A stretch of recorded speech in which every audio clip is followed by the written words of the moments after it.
At naisip ko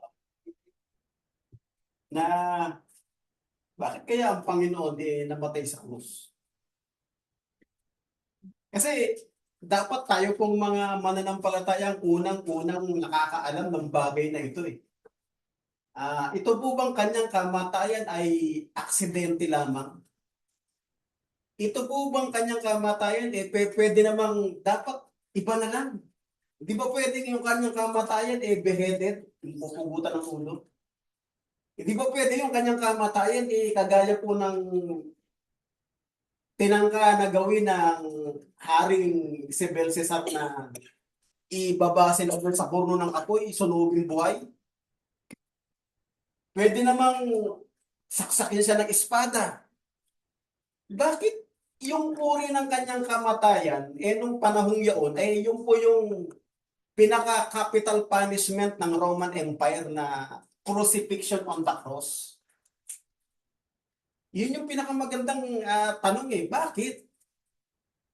Na madalas pa, yung mayroon akong nakikita, di ba, yung mga karamihan ng mga tao nagkikwintas ng krus. Di ba? Para ipakita na symbolize na Christian siya.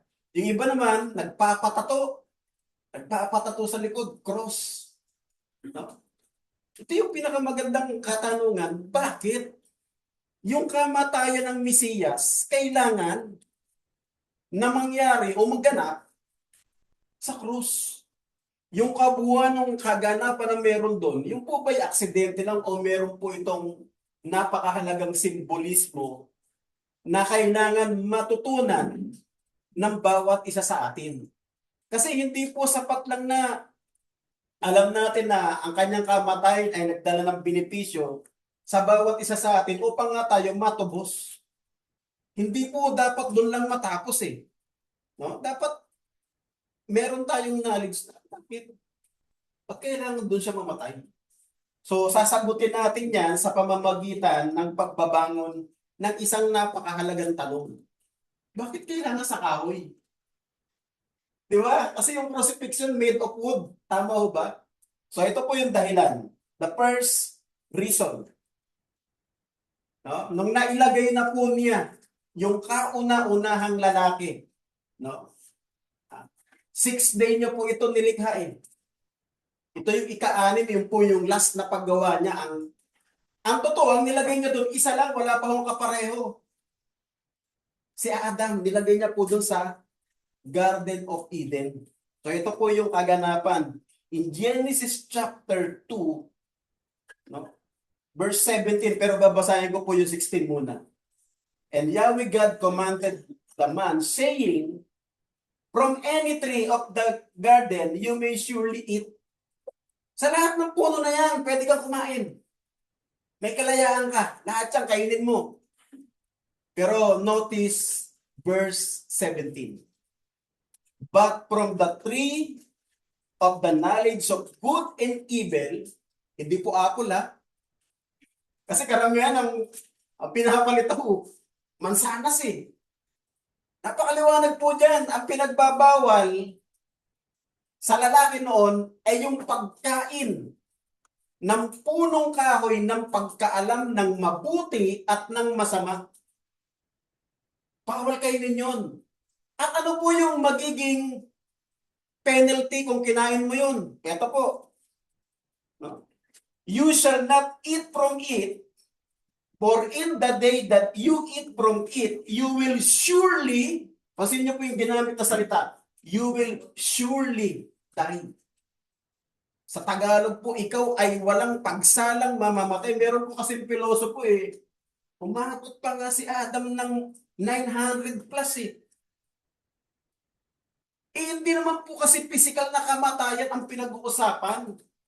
Ang pinag-uusapan po, ang kamatayan ay yung pagkahiwalay mo sa Diyos. Because ang source po ng buhay ay ang Diyos. Nung sa panahong nalabag po nila yung pagkakasala, sila po'y nahiwalay sa Diyos. At ang pagkahiwalay sa Diyos ay kamatayan. Sabi niya in chapter 15 po nandyan, kayo ang mga sanga ng ubas, ako ang puno. Literalin po natin na kapag yung sanga po ba pinutol sa puno, ano po nangyayari sa sanga? Literal. Di ba namamatay? Cut off siya doon sa source ng buhay eh. Tama po ba? Ganun po niya binigyan ng analogy. Ganun po niya binigyan ng metaporismo. No? Kapag ka ang tao po humihiwalay po sa pamamagitan ng paglabag sa kautusan, no? Yung po yung kanyang pagkamatay. Hindi po ang pinag-uusapan kung physical na umabot pa na 900 plus nga eh. Ibig sabihin, hindi totoo yung sinabi. Hindi. Hindi mo lang naintindihan yung binabanggit ng banal na kasulatan. Kung aling uri ng kabatayan ang binabanggit, no, mga kapatid. Sapagkat nagsimula po ang lahat, no? Yung kasalanang nalabag nila sa pamamagitan po ng isang punong kahoy, ng pagkaalam ng mabuti at ng masama. Kaya yung kanyang kamatayan to reverse para maibalik tayong muli sa Diyos, kailangan doon din po maganap sa kahoy. No, mga kapatid ko. Kaya kung titingnan po natin sa pagtuturo po ni Apostol Pablo sa sulat po niya sa mga taga-Galacia, ganito po nakasulat sa chapter 3 verse 13. Tingnan po ninyo. Sa sumpa ng kautusan ay tinubos tayo ni Kristo na naging sumpa sa ganang atin. Yung sumpa po para sa atin yun eh. Bakit po? Tayo po yung nagkasala. Hindi po natin pwedeng, alibawa, ikaw yung nagkasala, kukuha ka ng Paul guy to blame. Ito yung Paul guy, sa kanya mo isisi. Hindi, ikaw yung gumawa ng kasalanan eh. Diba? Kaya nung nagawa mo yung kasalanan, yung sumpa ng kautusan, para sa atin. Tao nagkagawa ng kasalanan, so tao po ang pag-uukulan. Tama ho ba? Kaya sabi niya, sa sumpa ng kautusan, tinubos tayo ni Kristo na naging sumpa sa ganang atin sapagkat nasusulat, sinusumpa ang bawat binibitay sa punong kahoy. Pansinin niyo po yung ginamit. Punong kahoy. Kini-curse po ang bawat po hinahang sa tree. No? Christ redeemed us. Ito po yung hinahango ko po sa New American Standard Version. Christ redeemed us from the curse of the law, having become a curse for us, for it is written, curse is everyone who hangs on a tree. Doon kasi nagpasimula yung kasalanan ng tao eh, kaya po sila napalaya sa halamanan ng Eden. Kaya sila pinalayas dahil po doon sa first violation. Ano po yun? Huwag kang kakain.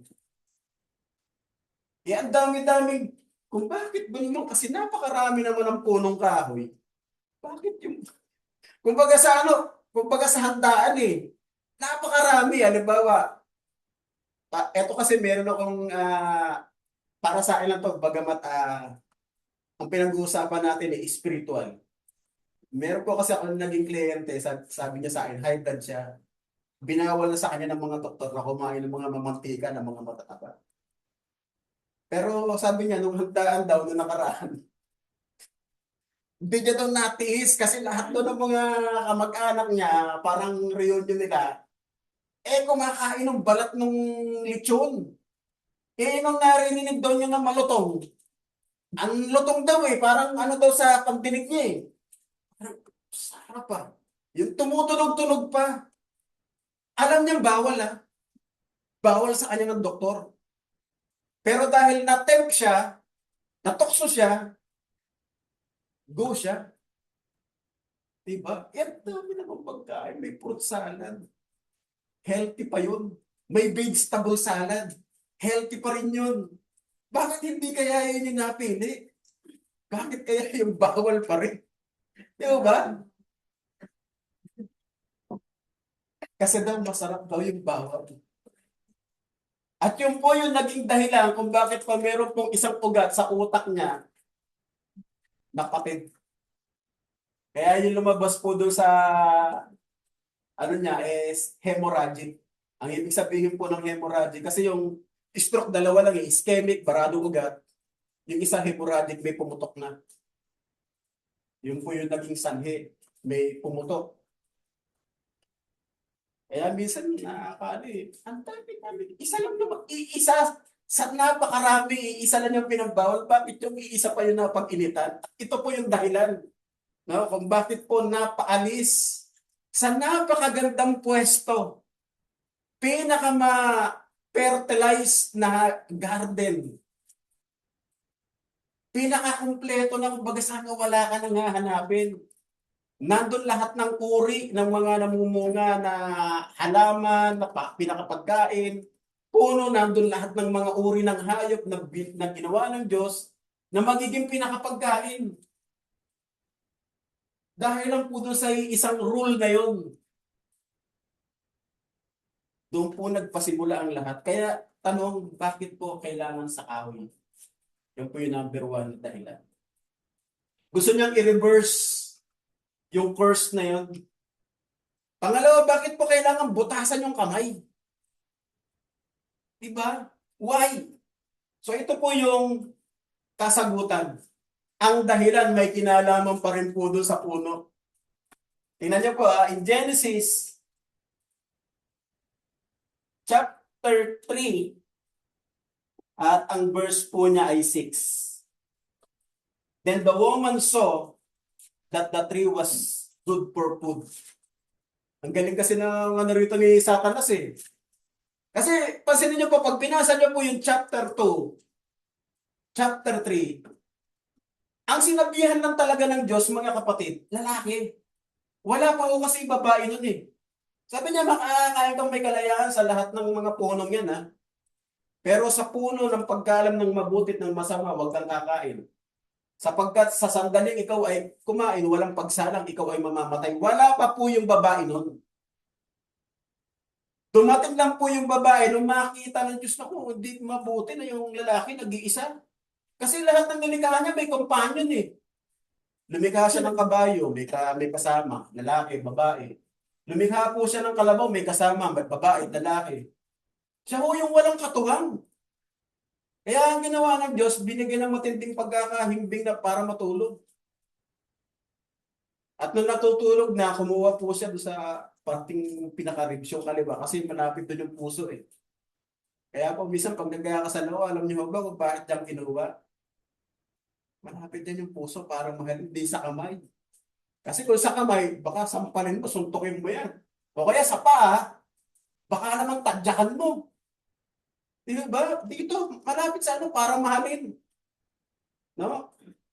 Kaya tinatawag yan, kapiraso, pakati ng puso mo. Kabiyak. No, mga kapatid? So ito na po. Then the woman saw that the tree was good for food, and was delight for the eyes. Minsan po yung nakakadaya, yung mata. Mabuti pa si John Cena, gumaganon eh. Si, di ba? Minsan nadadaya tayo ng mata. At yung po yung naging kahinaan ng babae. It was delighted to her eyes. No? And that the tree was desirable to make one wise. Yung pa isa karamihan, gusto ko maging matalino. Ito pa, mananasa mo para maging pantas ka, maging matalino ka. So, she took from its fruit and ate. Ito po kasing kamay, mga kapatid. Ito po yung ginamit niyang kasangkapan para mapitas yung pinagbabawal po ng Diyos na kainin nila. Kaya po, kung tatanungin niyo bakit kinakailangang ipako yung dalawang kamay niya to reverse the curse. Para baliktarin yung sumpa. Sapagkat yan po yung ginamit, mga kapatid ko, nung pagkuha, nung pagpitas ng punong kahoy, ng pagkaalam ng mabuti at ng masama na pinagbabawal. Yan po yung ginamit eh. Alam niyo po, meron po akong kaibigan na nung nag-Saudi po siya sa Riyadh. Meron po kasi doon, ang tawag nila kapag nagkakasala, yung publicly pinapakita kung paano pinapunish. Yung napanood daw niya, ang ginawa, parang snatcher daw. Pag snatcher pala, ang ginagawa publicly, pinuputol yung kamay. Tapos pinapakita para pag nakita ng mga tao, matatakot ka ngayon magnakaw. Kasi ganito pala gagawin sa'yo eh. Puputulan ka ng kamay. Ganon daw ho yung, ewan ko lang kung totoo kasi kwento niya lang sa akin yun. Ewan ko kung ganon yung mga nakarating na ng Saudi. Totoo ba yun? Yung talagang pinapublicly tapos ano yung kamay, doon mismo puputulin para wag nang gumawa. Ganon din daw pagka nahuhuli ng adultery, yung pangangalo niya, publicly din ginagawa ng mga Saudi Arabian yung mga ano nila, kung paano pinapunish yung halimbawa kung lalaki yung nahuli o yung babae, sa public din po ginagawa. Ganon daw po sa kanila. At yun po yung nasaksihan niya, pinutol talaga yung kamay. At yun po yung symbolism nun. Mga kapatid po kung bakit kinakailangan ipako siya. Totoo, yan nga po yung sinabi niya kay Tomas eh. Kasi nag-doubt si Tomas eh, daw naniniwala na nabuhay ang Panginoong Jesucristo. Hindi ako naniniwala kasi alam ko patay na eh. Tinignan ko eh. Patay eh. Maliban na, ito na yung ano niya, kondisyon niya, maliban na, maidaiti ko yung aking daliri sa pinag-ulusan sa akin. Kasi yun yung ebidensya eh. Malaki kasi yung pakong ginamit, no? Sa laki ng pakong ginamit, kayang iulos yung daliri. So, ibig sabihin yung ginagamit na pako nung araw mga kapatid sa crucifixion, malaki. Kasi kaya mong ipasok eh, yung daliri. Kasi meron mga pinapalabas, ang ginagamit na pako maliit. Ibig sabihin, yung ginagamit na pako noon, nung ang Panginoon ay pinako, kayang ipasok yung daliri. No? Sa conversation po, may imagine mo, mabivisualize mo, hindi maliit na pako yung ginamit, malaki. Kasi kayang iulos yung daliri eh. No, mga kapatid. Kaya kung titingnan natin, Jesus Christ was trying to reverse that curse. Kasi yun po yung kinuha ng pampitas eh. Kaya po, kailangan po siyang ipako. No, mga kapatid. At kung titingnan po ninyo mga kapatid sa pag-uulat ng Biblia, sa paglalahad, ang kasalanan po hindi po blame sa babae. Pag titingnan po ninyo in New Testament, ang kasalanan po, kanino po? Sa inyong palagay? Sa lalaki. Kaya Adam, bakit po? Huwag po ninyong kalilimutan ang pinagbabaan ng Diyos ng kautusan, lalaki. Si Adam. Sapagkat hindi pa ho nililikha si Eva nun. O Adam, huwag kang kakain. Lahat ng puno na nakikita mo dyan, pwede kang kumain. Huwag kang kakain ng punong kahoy ng pagkaalam ng mabuti at ng masama. Kanino po binaba? Sa lalaki. Kaya po sa pamilya, ang head po, sa inyo palagay, lalaki. Naandalo ko yung napunod ko sa tawa ako ng tao.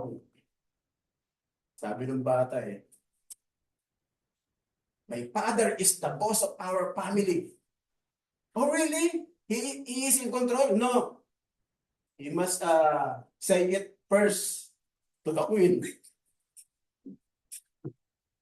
Siya pala yung final say. Nalo ko na. Doon ako sa tawa na kaya. Kapatid, ano lang, naalala ko lang. Sapagkat kung titingnan po ninyo in 1 Corinthians chapter 15:22, sapagkat kung paano kay Adam ang lahat ay nangamamatay. So pansinin niyo po yung blame, no? For the first sin was not on Eve. Romans chapter 5, verse 20, ganun din ang sinasabi.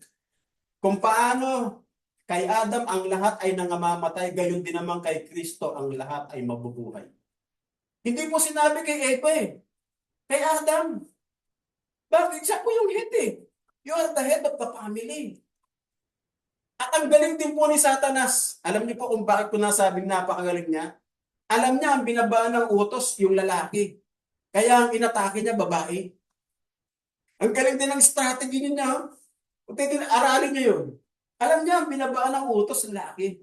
Pero sino tinempt niya? Babae. Bakit? Alam po kasi ni Satanas na ang kryptonite ng lalaki ay ang. Di ba? Nung inalok niya, nag-resist pa si Adam. Teka, bawal nga ng Panginoon yan eh. Di ba? Sa tingin niyo, alam niya, magaling si Satanas. Ang galing ng strategy niya. Alam niya kung sino yung kryptonite ng lalaki. Kaya nung inalok agad ni Eva, ano ginawa ni Adam? Kumain ka agad eh. Without hesitation. Mga kapatid ko. Kaya, ang kredito ng kasalanan, mga kapatid, dahil sa ginawa ni Eve, ang kasalanan po kay Adam. Mga kapatid. Kaya kung tatanungin niyo, why he is pierced on his side nung nakapako siya sa krus? Bakit kaya? Alam niyo ba kung saan galing po si Eva? So, basahin po natin yan ha. In John 19, at ang verse po ay 34. But one of the soldier pierced his side with the spear. And once there came out blood and water. Ito po kasi yung time na kumbaga sa ano, malapit na po siyang malagutan ng hininga. Kaya yung lumalabas, konti na lang yung blood. Tapos may kasama ng water. Kasi yung dito pa lang na nilagay na tinik, yung unang-una, di ba, crown of thorns, doon pa lang ang kahit po tanongin niyo yung mga doktor, ang pinaka madugong parte ng katawan ng tao, head. Tama ko ba, sister? Yung sister, tama ko ba yung graduate ng nurse? Tama ko ba ang bleed part natin, head? Yan ang pinaka madugong. Nung nilagay pa lang po yung thorns of crown dito sa head niya, marami na hong dugo na ano, na nawala. Tapos nung binutasan pa yung kamay niya, malaking paako yun. Siyempre, dugo na naman yung aagos doon. Tapos, ito pa yung sumunod. Yung spear. Yung siba sa tagiliran ng isang Roman soldier, mga kapatid. Para po, i-atone yung kasalanan po ni Eva. Bakit po? Si Eva, mga kapatid, saan po siya galing? Sa rib, sa tagiliran po ni Adam. Ito po, basahin po natin. In the book of Genesis, chapter 2, at ang verse po niya ay 21. So the Lord God caused the man to fall into a deep sleep, yung malalim na pagkakahimbing ng pagkakatulog. And while he was sleeping, he took one of the man's ribs and then closed up the place of the flesh. Then the Lord God made it. Di ba? Para po i-atone yung kasalanan ni Eva. Sapagkat si Eva po yung unang naka-violate ng first law na ibinaba po ng Diyos. Kauna-unahang batas na binaba po ng Diyos ay huwag kang kakain sa puno ng pagkaalam ng mabuti at masama. Yun po yung dahilan. Ngayon, ito po yung isa pang napakagandang tanong. Bakit kailangan ipako yung paa? Diba? May dalawang, nakapako na yung dalawang palat. No? Sapagkat yung first messianic po, prophecy, no? The first messianic prophecy na sinabi ng Diyos dahil po sa pagkakasala nitong unang tao, makikita natin in Genesis chapter 3. Kasi nagtuturoan sila eh. Walang gustong umamin eh. Alam nyo, ito po yung nature ng tao. Sabihin niyo po sa akin kung tama o mali. Huli na. Huli na. CIA caught in the act na. Hindi pa umaamin. Ang nangyayari pa, nagtuturo pa. Eh kasi binigay mo kasi sa akin babae, sabi ni Adam eh. Nagturo. Ngayon naman yung babae kasi po yung ahas. Yung ahas, wala nang maituro. Wala siyang maituro eh. Dahil tatlo lang sila eh. Nagtuturuan sila. Oo, mga kapatid ko. So ito po yung first messianic. Sabi po ng Panginoong Diyos, ito po yung sumpa. And I will make enemies of you and the woman. Papag-alitin ko. Ikaw na ahas at ang babae, yung kanyang binhi at ang iyong binhi. So ito na. And your offspring and her descendant, he shall bruise you on the head. Yung pinakano, Satanas. Ito yung wawasak at aapak sa ulo mo. And you shall bruise him on the heel. Kasi ito po yung first messianic prophecy. Alam po mismo ni Satanas na ang papatay sa kanya ay anak ng babae. Mula ko sa lahi ni Eva. At ang kaganapan nun ay ang ating Panginoong Hesus. Ngayon, para maagapan po niya yung messianic prophecy, kailangan ipako ang alin, yung paa, yung aapak sa kanyang ulo. Gusto niyang agapan yun eh. Gusto niyang abatan yun. Ako, kailangan. Di ba may kasabihan ng mga doktor, prevention is better than cure. Kailangan ma-prevent ko to. Kailangan ma-prevent ko to. Yung paa na yan, yung pala yung babasag ng ulo ko. Kailangan yung paang yan, ma-paralyze ko. Kailangan yung paang yan, masira ako, mawasak ko. Kapatid ko. Kaya, yan po yung ginawa niya. No? Kung titignan nyo, yun, no? Pakumpako talaga. Mga kapatid. Pakumpako talaga, pinako.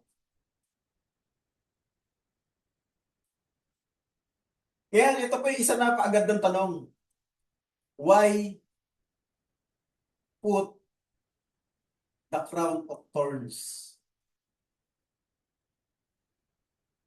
Kasi ang first course po sa Garden of Eden, sa lalaki. Oh, dahil ikaw talaga yung punot dulo, ikaw yung binabahan ko ng utosan eh. Sumpain ang lupa. Alam niyo ba kung bakit po nilagay si Adam sa Eden? Ito po dahilan. Basahin lang po natin eh. Why did God put Adam on the Garden of Eden?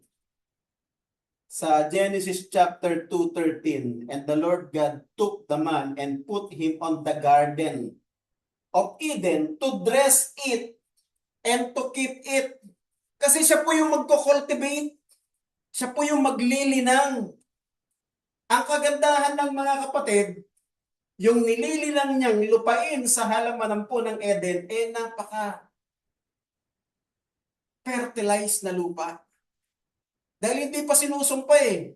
Ang sabi nga ng Diyos, tutubuan ang lupa ng lahat ng uri ng halaman na nagkakabunga sa iba't ibang uri at lahat ng uri ng puno na nagkakabunga ng iba't ibang uri ayon sa kanyang pagkapuno. So fertilize pa. Pero nung sinumpa na mga kapatid, ito po i-pass forward natin. Kaya sinalagay ito to cultivate eh. Ang pagkakaiba lang, fertilize pa yung lupa doon sa napakaganda ho ng soil sa Garden of Eden. So ito na po nung sinumpa eh. Oh. To Adam, he said, because you have listened to the voice of your wife. Ang totoo mga kapatid, hindi po masama na makinig ang lalaki sa tinig ng kanyang asawang babae. Pero, may pero, kung lagi na lang at alam mo namang mali, kagaya nito, yung sitwasyon na to, na binigyan siya ng pinagbabawal nga ng Diyos para kainin niya, na nag-lead nga po sa kanya para po sila mahiwalay sa Diyos at para mamatay sa sandaling yun. No? Yun na po yung tinatawag talagang pakusa. Yun na po talaga yun. Yun po talaga yung akmak-akmak na salita. No, mga kapatid? And you have eaten from the tree about which I commanded you, saying, you shall not eat from it. Cursed is the ground. Naku, sinumpa na yung lupa. Cursed is the ground because of you, with your hard labor. Pansinin niyo po yung ginamit, with your hard labor.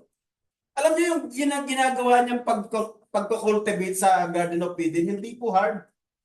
Kasi ano pa eh, napaka-fertilize pa ng land, hindi pa ho ganun ka katuyong-tuyo na talagang sabi po ng Diyos sa pawis ng iyong mukha. Yung talagang hard labor talaga. Magle-labor pa pero hindi ganun. Kasi fertile pa yung land eh. Pero dahil busak sa kasalanan, sinumpa yung lupa. All the days of your life, both thorns and thistles, it shall grow for it. Tinik at dawag. Yung po yung ano eh. Kaya yung paglalagay po ng thorn sa ulo niya, to reverse the curse na sinumpa po yung lupa. To reverse it. Kaya kung titingnan natin lahat po ng senaryo ng kamatayan niya, lahat po sa benefits ng sangkatauhan. Kaya ang totoo, yung ginagawa po natin, ako kung tatanungin niyo po yung ginagawa po natin paglilingkod na minsan sa isang linggo, 2 oras lang. Ang totoo, nakakahiya ako para sa Diyos eh. Bagamat, ito po, minsan di pa nabibigyan natin ng importansya. Pero ang Diyos, ang lagi po ng sinakripisyo niya. Iniwan niya yung kanyang kaharian. Ang sarap kaya ng buhay sa langit eh. Para lang maging Lamb of God. Alam niyo pa pag sinabing Lamb of God, di ba, Lamb of God? Alay po yun, sacrificial. Inaalagaan, pinapaganda kasi ang hinahandog po nun, unblemished lamb. Walang kapintasan. Pinapataba ka, pinapaganda yung katawan mo para lang dalhin ka sa patayan. Yun po talaga ang ginagawa nun ng Israel, literally. Kaya kung tiisipin natin, napaka... Tapos minsan, hindi pa natin nananamnam, hindi pa natin na ano na, ganun pala yung dinaanan ng tagapagligtas, ganun pala katindi. Ganun. Dapat para sa atin yung kasi tayo nagkasala eh. Tapos tayo ito na yung ibibigay natin na paglilingkod. Minsan hindi pa natin maging ano, hindi pa natin ibigay yung best. Di ba? Yung pinaka-quality na paglilingkod. Hindi pa natin maibigay sa kanya na talagang, Panginoon, ito na po yung pinaka-A1 ko. Di ba? Ito na po yung pinaka-A1 ko at last mga kapatid. Sa buong history po ng buong Biblia, 40 books o 40 writers, 66 books, no? Alam niyo bang lahat po yan lang po ang tinitingnan nila sa Biblia? Yung kamatayan ng Panginoong Jesucristo at ang benepisyo pagkatapos nito. Ito na po yung last na babasahin ko. Makikita po natin in 1 Peter chapter 1:9 verse hanggang po doon sa 11.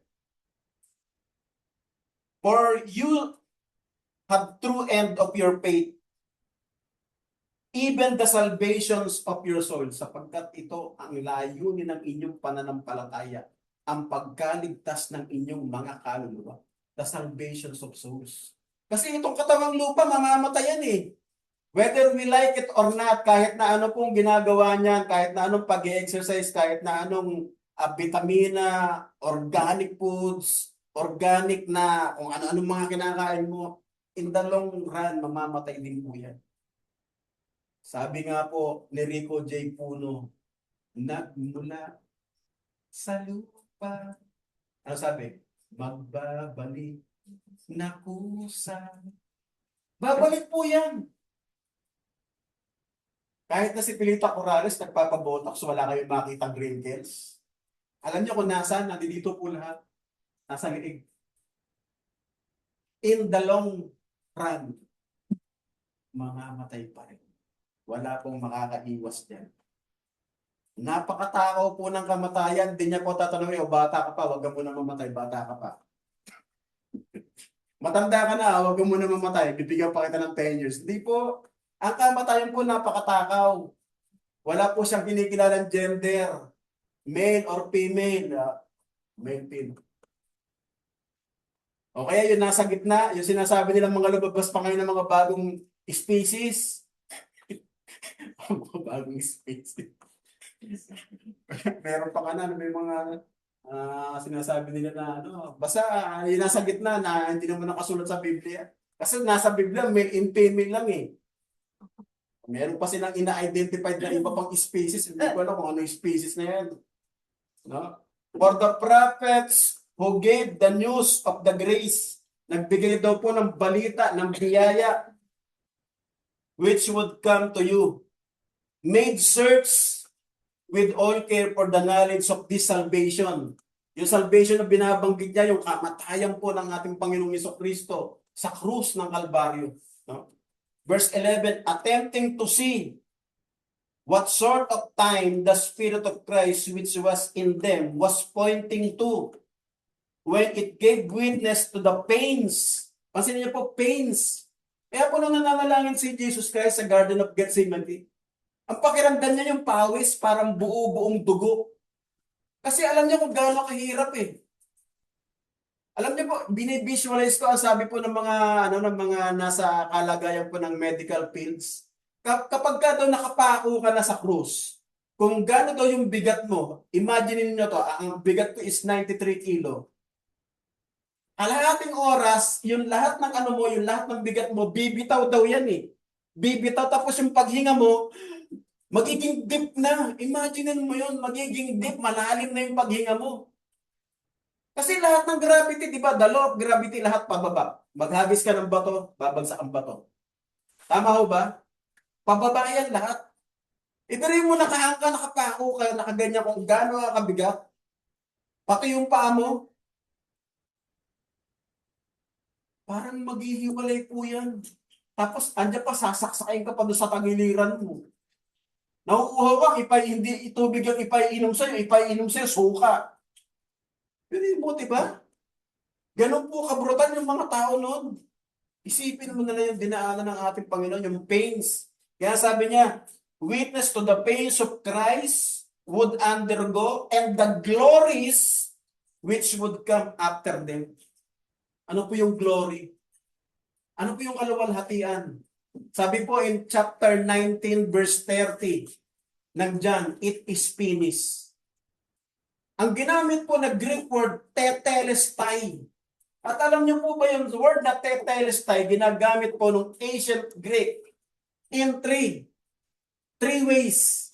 First way, kapag ganong araw meron kang utang, nagbibigay po sila ng receipt. Ang nakalagay, tetelestai. The debt was been fully paid. Yung pagkakautang natin sa pagkakasala, ganap na pong binayaran ng Panginoon. Yun po yung unang way.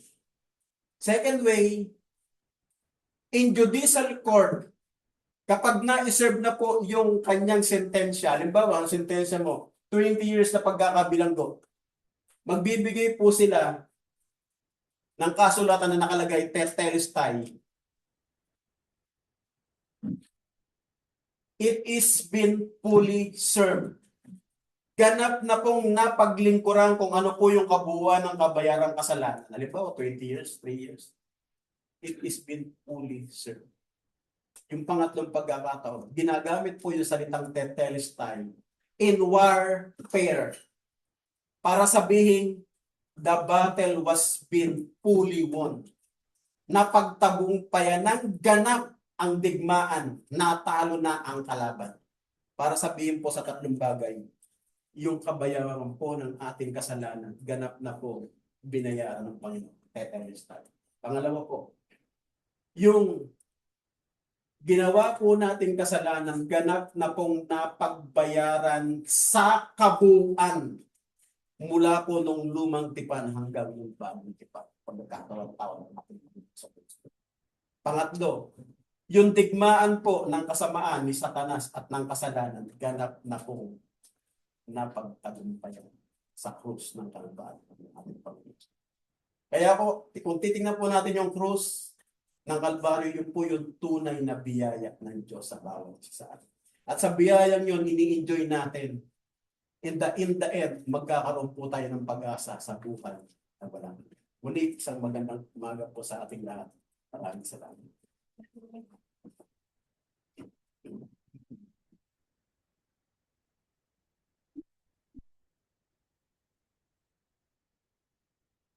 Open our box in page